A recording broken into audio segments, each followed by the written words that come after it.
Okay, so the streaming option didn't work due to technical failure, so I'm just going to record a little bit of a video instead, just to show how the world builder's getting on. So I've made a few improvements recently, one of which is now you have an endless ocean. At the moment there's no boundaries around the edgings here, but you can kind of see the ghosted outline.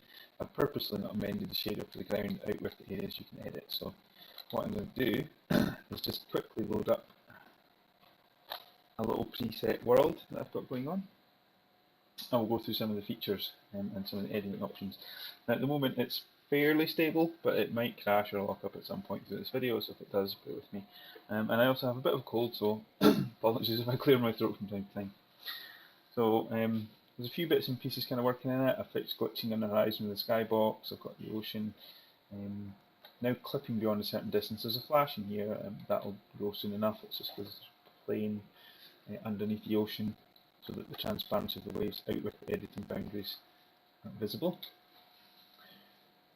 So ignore those for now. And as I say, all these assets are either free ones online or early assets I've built myself, so they might get a little bit dubious to look at, but not that too much.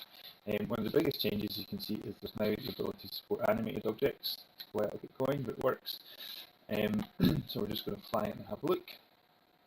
And here we can see a little test scene. Now, one of the things I've spent a fair bit of time working on is actually introducing a game character. So again, apologies, this is my own asset, so it's not finished, it's just a basic test of just now.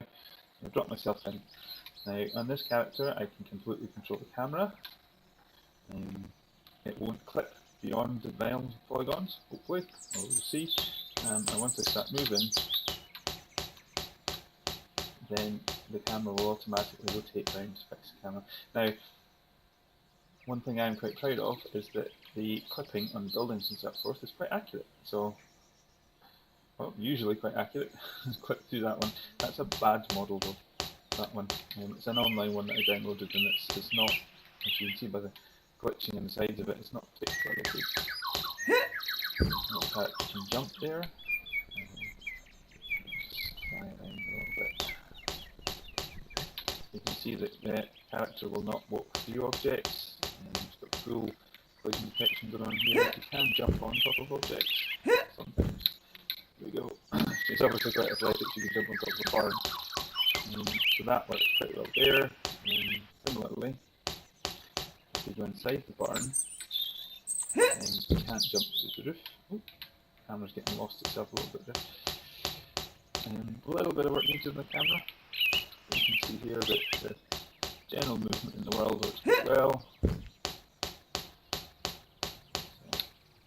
So, okay. There's a few other bits and pieces I'm going to show that I'm quite proud of. So I'm just going to come out of game mode at the moment, go back into the editor itself. So as you know, clouds, I can completely control the clouds. They're procedural, so I can control the density of the clouds there, right up to there. I'm not going to have perfect blue skies, just a little bit of cloud, or you can have full-on cloudy skies. It's totally up to you. Thanks to AGK's built-in shadows, you can also adjust the time of day. You can see it here, that'll adjust the lighting and the shadows. Now, one of the things that's partially functional is rain. So what I'm going to do is I'm just going to add some cloud back in the sky there. That'll do. I'm going to turn up rain. Now, if we watch rain on the water, as I increase the rain amount,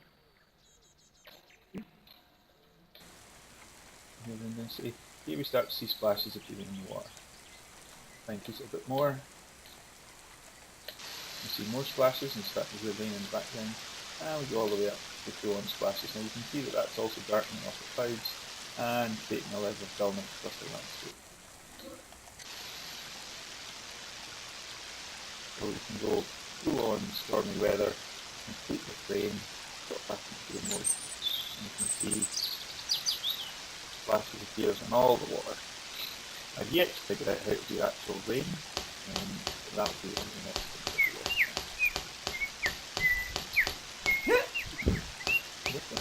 So again, now I'm just going to jump out of game mode and turn off the rain just so that noise isn't happening the whole time.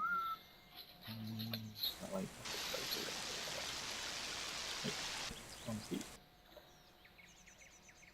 Okay, now I'm going to skip ahead because this part here was based on some original assets, and I was going for kind of a more realistic look, kind of looking for more of the Far Cry style appearance with realistic trees, and they are animated, they do move. Problem with that is that the vertex shader can't update shadows, so AGK's default shadow shader doesn't work with it. All the grass and all that moves, it's all very nice, but what I've decided to do is go for a more cartoony style look, which we start to see as I come over here. So I'm just going to drop in my little character again.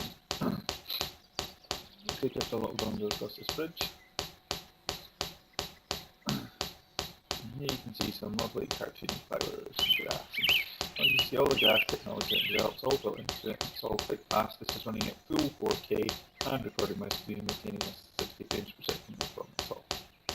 Now, with the idea of a platformer in mind, I've built a simple challenge. So the aim of this challenge is just to get to the top of the mountain and reach Big Bend. So this is how you could potentially use the system as a 3D platformer. And I'm just going to come over to these blocks here. So I'm just going to jump up here. Now, if you're going up too steep a mountain, you won't climb. So we're being forced to use platforms. So I'm thinking something like Mario. Oops. Anyway, I've got a bit of work to do to get better at this game yet. At the moment you can't slide down hills, but that's the next stage. So I'm obviously not very good at my own game yet, which is a little bit bad, but hey ho. Never claimed to be a gamer. What I'm going to do is just line up my jump.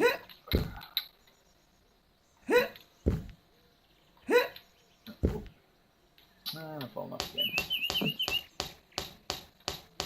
So what I can do at this point is say, right, okay, so my platforms are maybe not quite aligned properly, so I'm going to jump back into edit mode, go into edit for objects, and I'm going to select that object, and I'm just going to reposition it slightly, make it a bit bigger, bring it a bit lower down, lock that in place, and this one, and I'm going to bring that one a little bit lower down as well, lock it back in place. And maybe bring that one down, over a little bit, and take it round. I'll do. Awesome, I'm just going to come out with edit mode there, and I'm going to cheat slightly, I'm going to come all the way back to the start. We're dropping back into game mode, pick up halfway through. So this is obviously all completely real time. There's no delay between being able to edit the level and put it back in.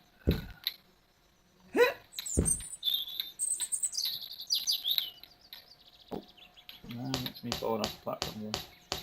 Clearly I'm not very good at this, but anyway, you get the gist of it. So in terms of platformer, what we could do, again, it's important to make it much easier. So now I'm just rotate that object down a bit longer. Boom, boom, boom. So we can completely adjust any of the assets in the game in real time. And obviously you can drop as many objects as you want, there's no limit to what objects you drop. So I'm just going to stand here, and spawn my game character. Oh. There we go.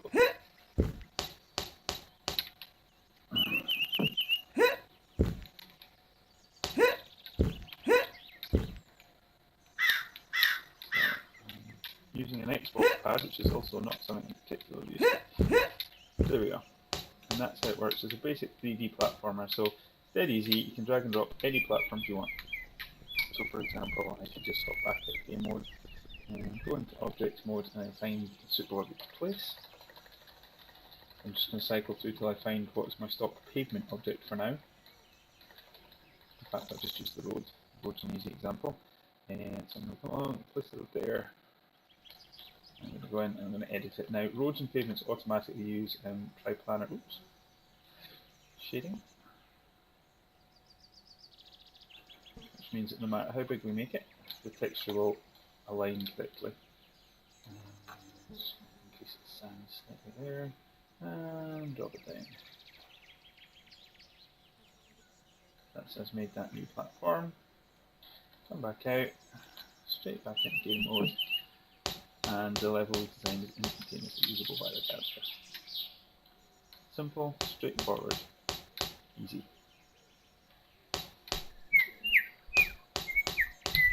go. Boom. So that shows how we could quickly and easily adapt to any kind of 3D platformer, and you can see I'm hitting about 100 frames per second at full 4K when I'm in editing mode, which is quite nice.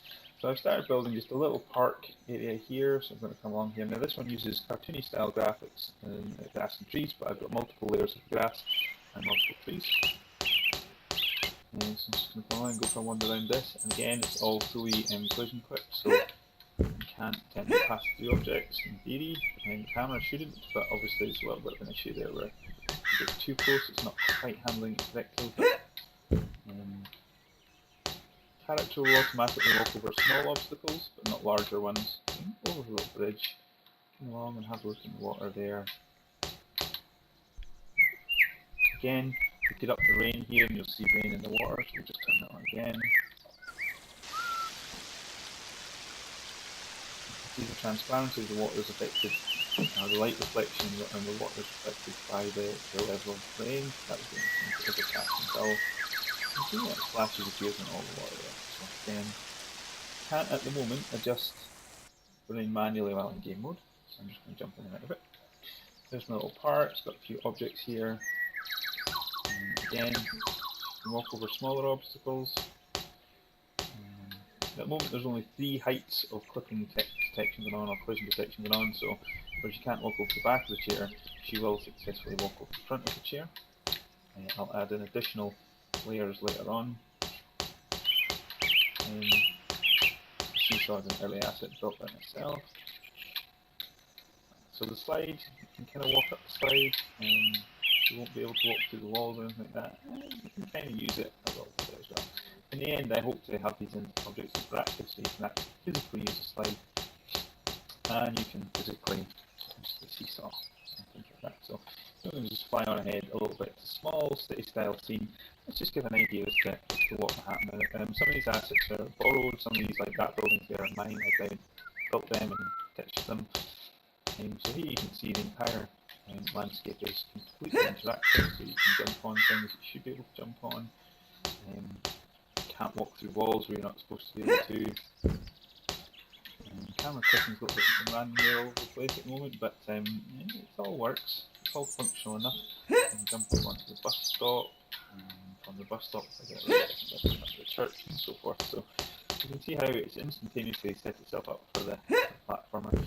Car physics I built before work with it as well, so you can actually just come and drive around the town if that's what you prefer to do. Clipping forwards and backwards. As I say, she'll automatically climb over smaller objects. Now, one thing I do want to show is I'm just going to nip into the object editors just now. I'm just going to find a hollow building, and again it's an asset from Turbosplit. It's a nice little free asset. So the good thing about this one is it's got an internal, so I'm just going to place that object down a little bit there. Back out of object mode. So with this one, what I can do is go inside the building. So again, camera movement, it's not flawless. Oops. At the moment it's a little bit unruly actually inside there. There we go. I need to change the height. At the moment it's obviously jumping up too high when it detects its enemy surface, but it's automatically clipping onto the roof just now. But we can go inside buildings. So what I'll do is I'll adjust the camera to bring it closer into head so that we don't completely lose scope. Now, what I'm going to do is to show you just a little bit about the editor as well and how this kind of works here. So I'm going to here, I'm going to get edit mode for objects, and it's like that, just hit delete, get rid of that object, didn't like that one. So what I want to do is kind of extend my city a little bit to the park.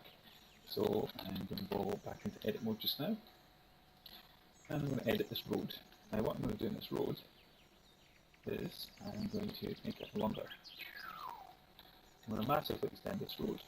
I'm going to come here, I'll try and get above it so I can see what I'm doing through. And I'm just going to drag it sideways.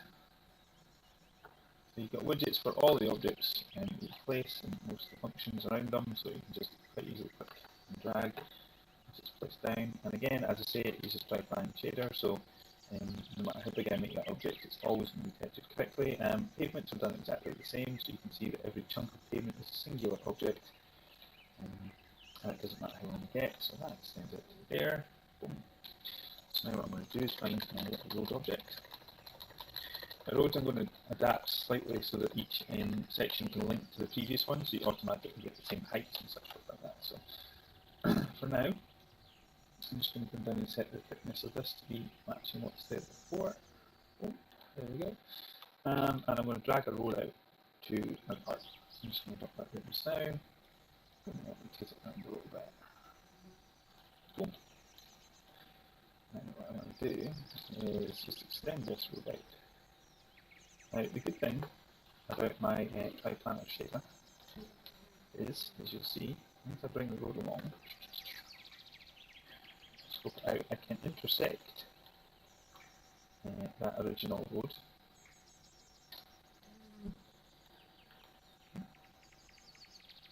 I can take it down a little bit.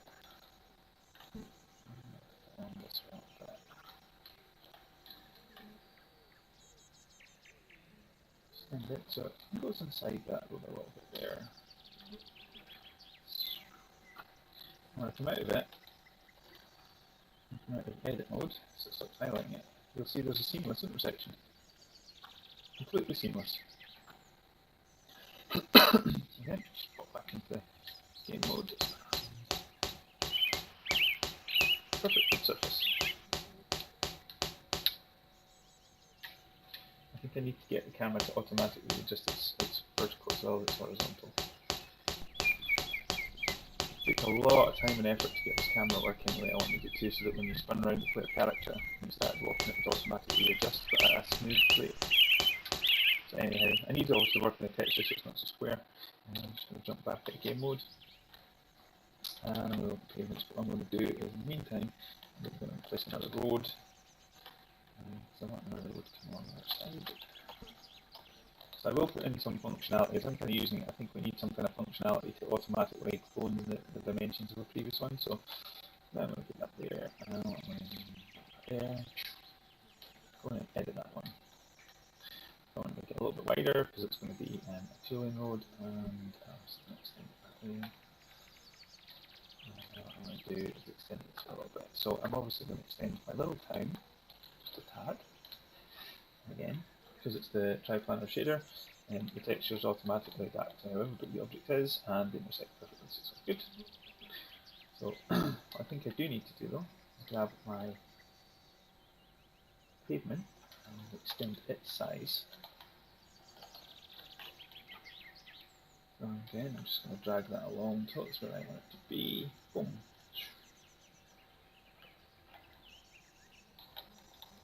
So I've dragged it slightly away from the road, so I'm just going to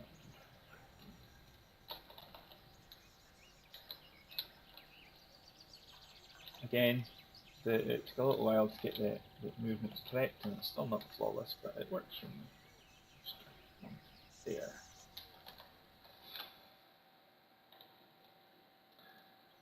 Place one mode, and what I'm going to do is I'm going to click on again until I find pavement block. Oh, there's the pavement block.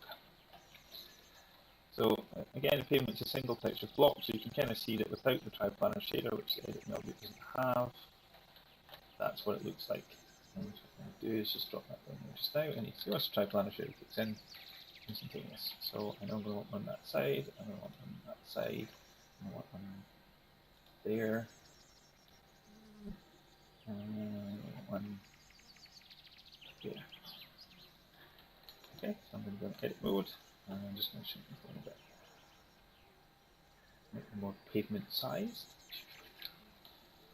So when I'm dragging around, the green and the blue arrows are local coordinates, so it will drag it local to the direction that the object is facing, which is generally, I found, the easiest way of actually placing these things. The other one will drag it in the Z axis, which is not quite so easy to do, to be fair. Oh, wrong one. What I'll do is just extend that right out. Oh, maybe not that far.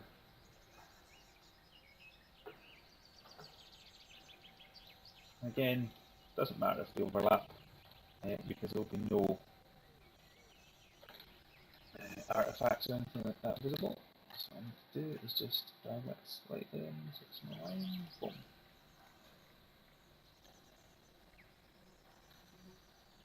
And there we have a nice easy pavement. So it's a little bit too wide perhaps.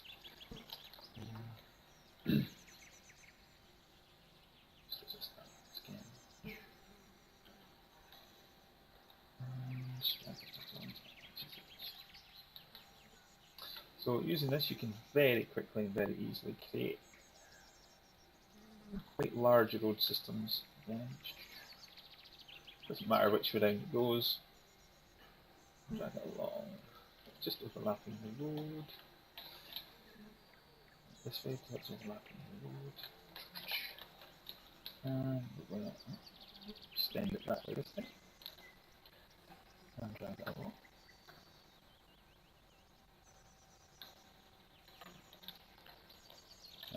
Some of it at the moment, I'm going to have to go by eye coordination, so I can see that one's not quite right. There we go. So that's that pavement done. So quick and easy drawing of pavement, creation of pavements there. So for now, for the sake of this video, I'm just going to get rid of those sections of pavement, so I don't need them. Okay, so assuming that we're going to continue this, what do we want to do? So I think what we're going to do is we're going to create a paved area, actually. So let's create one paved area. So let's just use our pavement object for now. Create a large paved area. Just bring that along.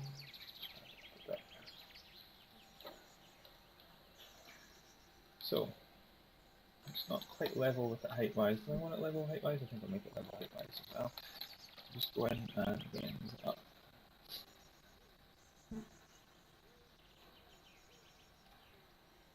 And boom. So we have our kind of little area there. So I'm going to leave that as is. For the sake of this, I'm just going to say here, save my world. Now,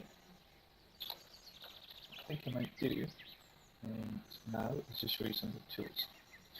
So we've got the standard editing tool, which is up and down, so we can change the brush size, we can change the amount to alter, so 150 is the smallest amount, so you just draw simply with the mouse.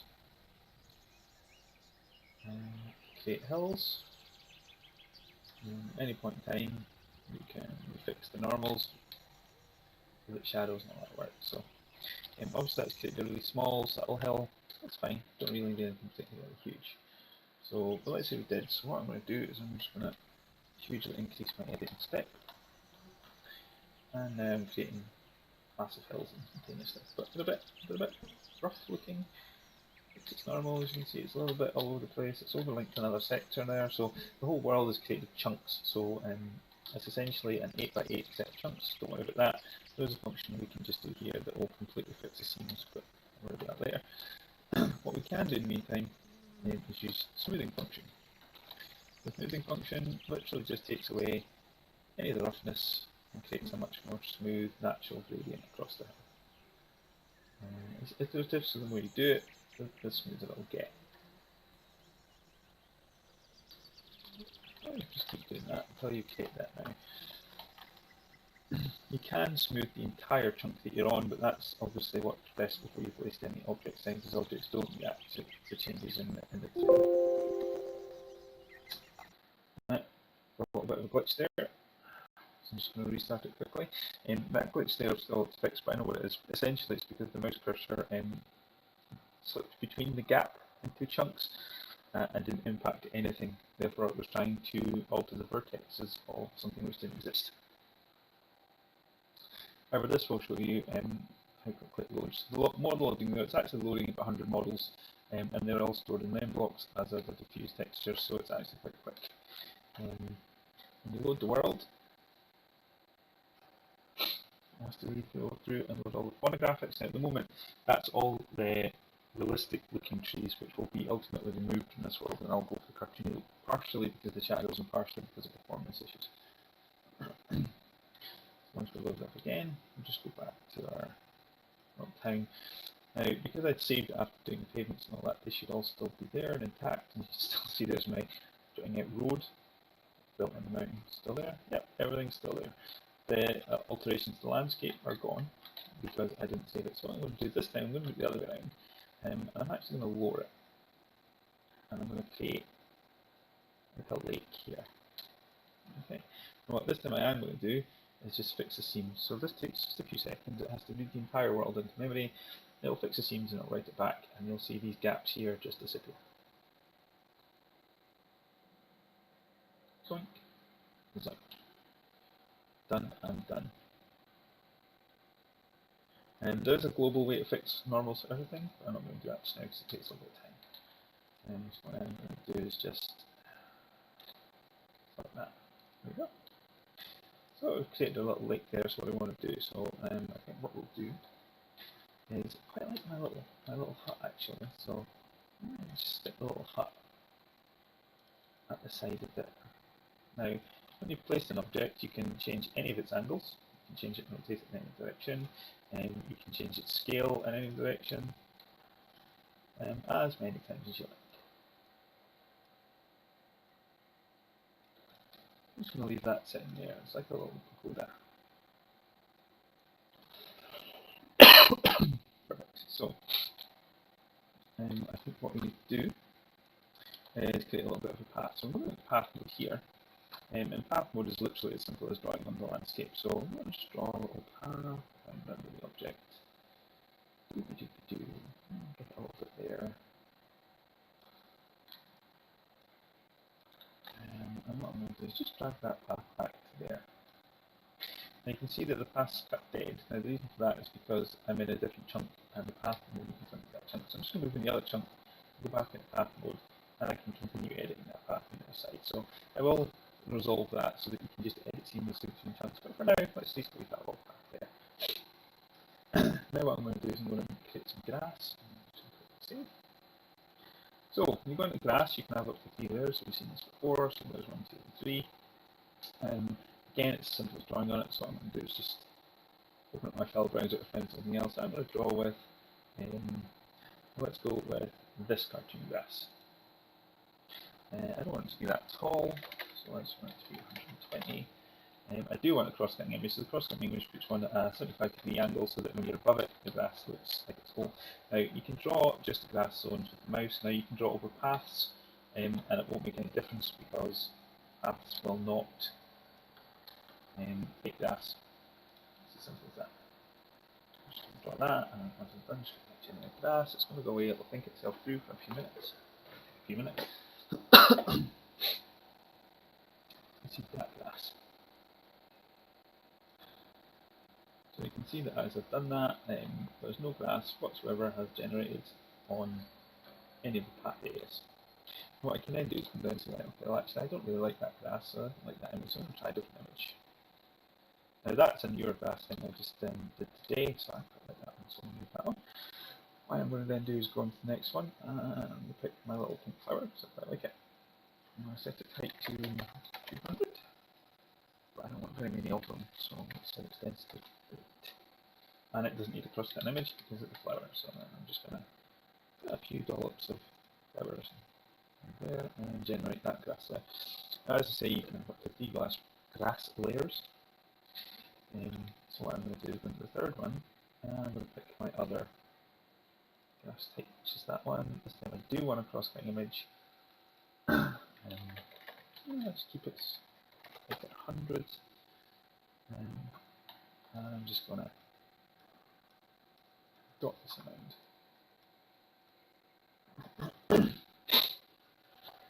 So when I see this, getting the maximum density of it.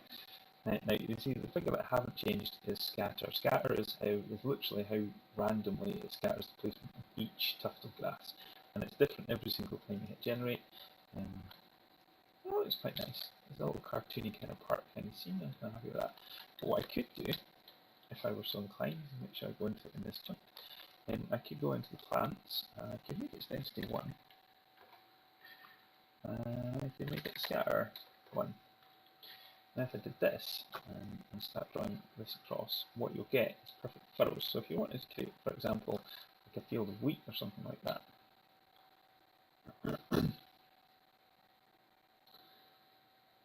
Or any kind of farmland area, you can get perfect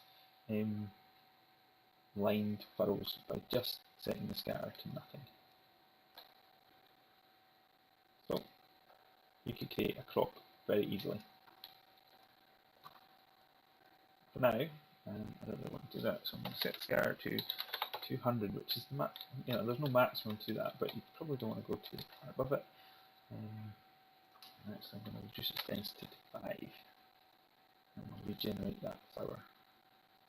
So that will be completely random. Now, the other thing I can do is I can go back to that one, and actually, you go in here and I could pick a grass object where I've got multiple types. So there we go. I can pick this one, multigrass 1 or 2. So this one has 8 frames. So this time, I just go in there and tell it has 8 frames. Regenerate the grass. Now this will give massive diversity in the grass that you're doing, and it's what I used at the start of the level that I showed you there. So this is probably for a more realistic look. It doesn't necessarily want to be for the cartoon kind of appearance I'm going for. Let's see how we're getting on. It's starting to look a bit weedy, starting to look a bit okay. So we're going to go back into it, and this time we're going to go back to level 1, and we're going to use the other multigrass image, and I'm going to tell it it's got 8 frames, and I'm going to generate it again.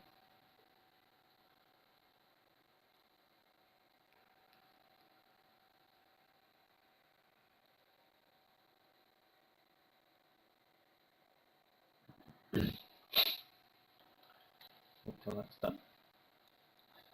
So now we've got quite a wild, kind of nasty, dense looking wasteland of plants, just like plastic. I would perhaps make my hut a little bit small. It's too small again. Jump a little bit off. Water doesn't impact capture just now, but it does allow me to show you that you can see grass will plant underneath water as well. So you could make water specific plant types if that was your wish. And I'm just going to like that just now, so I'm just going to quickly fix my grass to go back to my cartoon look. Frame and regenerate. If I hadn't changed that to say there was 8 frames, you get little bits of grass drawn everywhere randomly, because the vertices are literally created in real time to take account of the number of frames.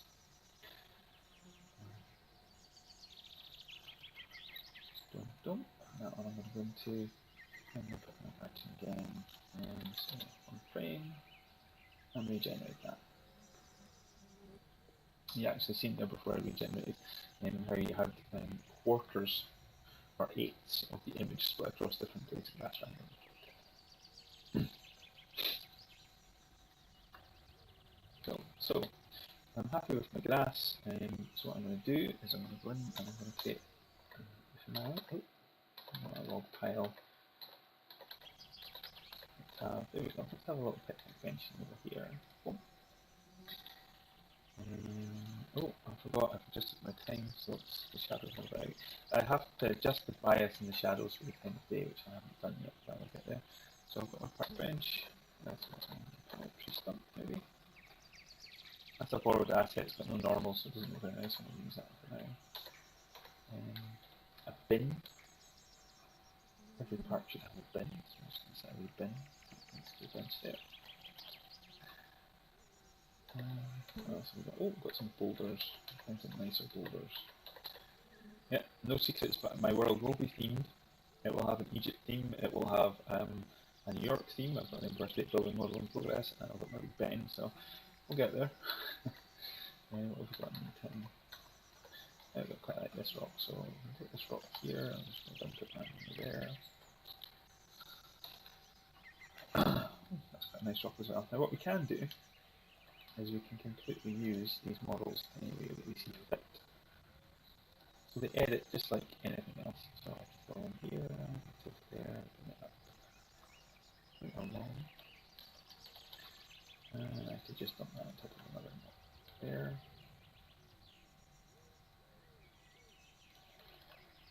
So you can create quite interesting landscapes very, very quickly. again, I'm just going to dump another rock there. So load, good path, whatever it is. And we'll have a look. So what we could do is we could give it like an area of just little rocks there, another one there, spin it around a little bit that way.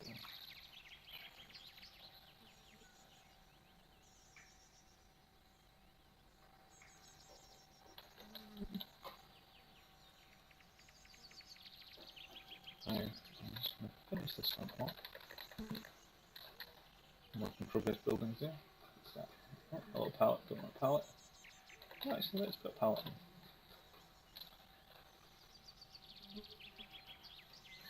in. Again, I'm just going to edit this palette slightly. What I'm going to do is I'm going to pretend that is stacked up nicely on that rock.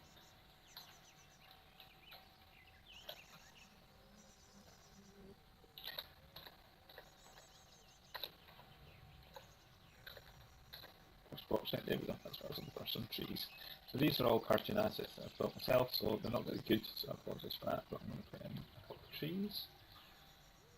Just dot around my little park scene.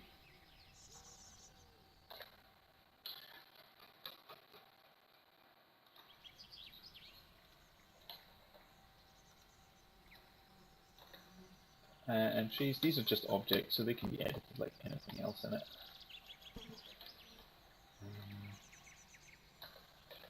There we go.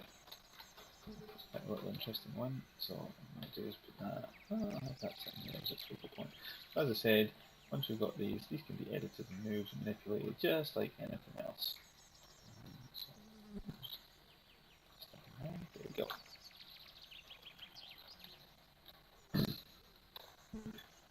Anything else we put in here? Yeah, let's put down a tree stump as well.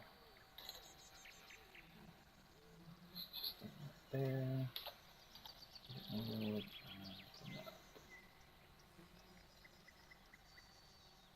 boom. I've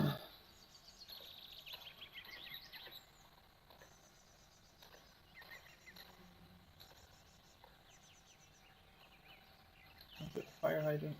Not sure why we don't have a fire hydrant in a park, but let's go for it. And that model, unfortunately, I've saved with its angle at 90 degrees. Also potentially just a little bit big. Oops.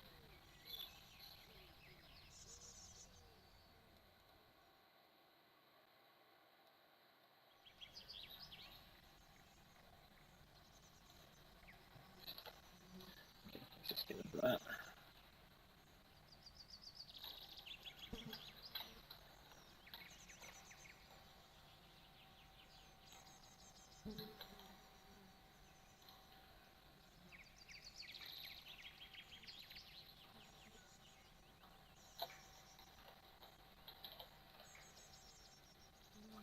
And there we go. So that's me now created just a nice little park scene there. And again, because it's all in tier 1, oh, we'll time lapses. You know what, I don't like this flowers. They're too scattered, so I'm just going to change that.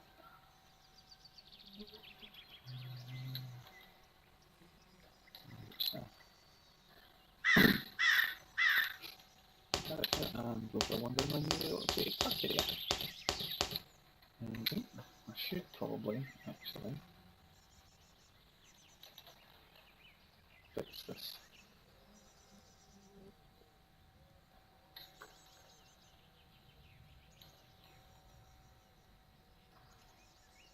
Be a little bit more usable. Back in.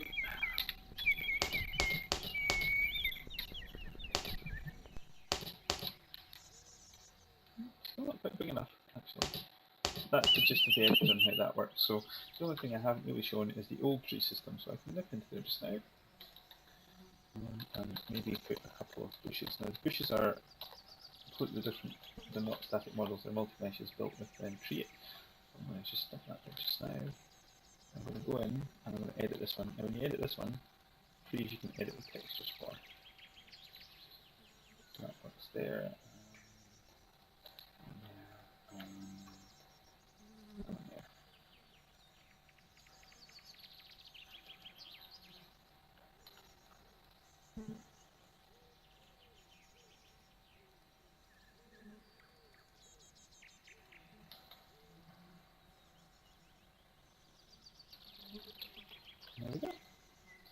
lovely little park scene created in just, what, 20 minutes.